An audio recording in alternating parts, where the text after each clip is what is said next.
दादरच्या कबूतरखान्याजवळ जैन समाज आक्रमक झाल्याचं पाहायला मिळालं। कबूतरखान्याच्या मुद्द्यावरून जैन मुनींचा आंदोलनाचा इशारा आहे।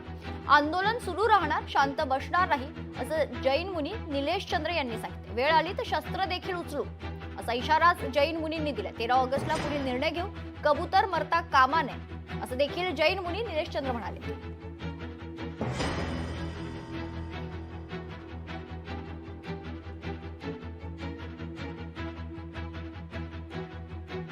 यह है की जितने कबूतर 900 जास्त वर्ष कबूतर मेले आता दोबारा मेले नाही पाहिजे की आम्ही 13 तारखेला आम्ही निर्णय घेऊ आणि आमचं आंदोलन स्टार्ट राहणार आहे। आम्ही शांती बसणार नाही, आम्हाला शस्त्र उचलायची काम नाही।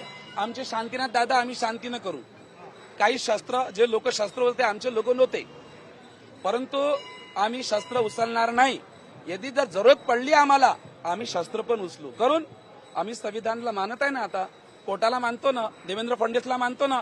आमच्या धर्माच्या जर विरुद्ध आलं तर बस, धर्माच्या विरुद्ध आलं तर कोर्टला आम्ही मानणार नाही। जैन समाज हा परंपरेने अहिंसक मानला जातो, संयमी मानला जातो। त्याच्या हातात जर चाकू आणि शस्त्र असतील आणि ते जर अशा प्रकारे हिंसक आणि आक्रमक होत असतील तर त्यांनी त्यांच्या धर्माचा भगवान महावीर साहेबांचा जो विचार आहे तो ते पाळत नाही।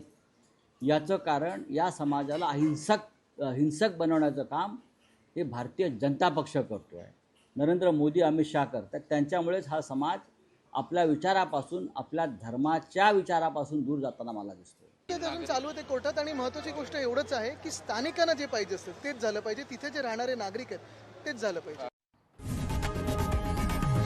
लोकशाही मराठी ऐका, पहा, जागरूक रहा।